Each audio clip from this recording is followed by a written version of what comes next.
Hey, what's up guys? So in this video we will see how to hide photos and videos on the Samsung Galaxy A26. Now to do that, just open the Gallery app on your smartphone. Now from here, just select the photos and videos which you want to hide. Just like that. And once you have done that, just tap on More. Now from here, just select Move to Secure Folder.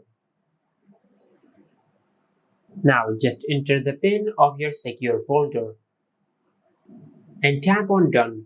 Now from here just wait for a few seconds, and as you can see we have successfully hidden our photos and videos from our gallery app.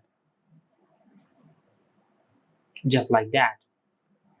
Now to get access of the hidden photos and videos, just go to your home screen and open the app drawer.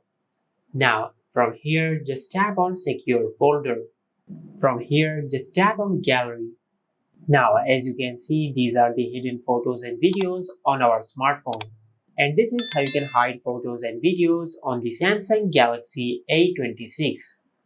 If you found this video helpful, please like the video and subscribe to our channel and hit the bell icon to get notified when we upload a new video.